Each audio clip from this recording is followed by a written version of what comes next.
Recording studio Ekangar सराय। हनी कुमार छौड़ी जब नाई हरावा बेनहानी तू सुट सालवारावा।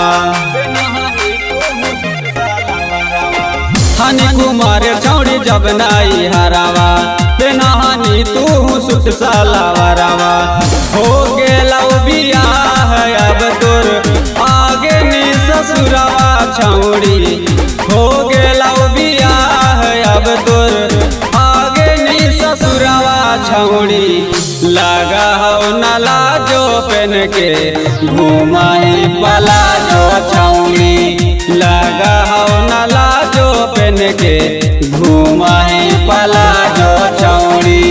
नहीं रे नियन ससुरों में तू करही गया जो छौड़ी। लगा हो नला जो पेन के घुमाई पला जो छौड़ी। लगा हो नला जो पेन के घुमाई पला जो छौड़ी।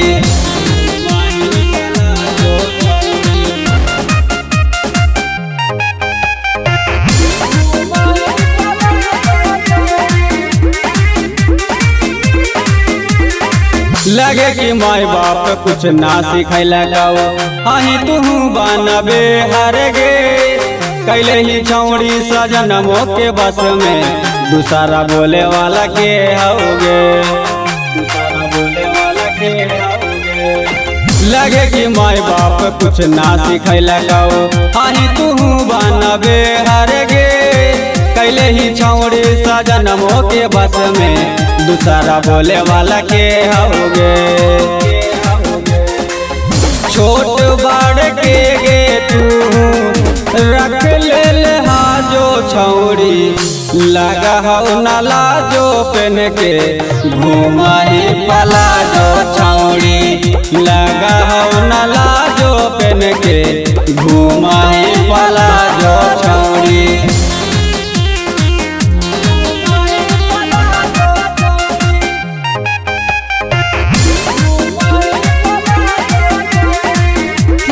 रिकॉर्डिंग स्टूडियो एकंगर सराय। देखी के छौड़ी तोर ही है रहनिया गंगा के लोग सब दूसौ के।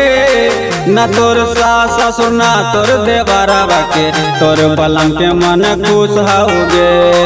तोर बलम के मन खुश होगे। देखी के छौड़ी तोर ही है रहनिया गंगा के लोग सब दूसौ के। न तोर सास ससुर न तोर देवरवा के तोर बलम के मन खुश होगे।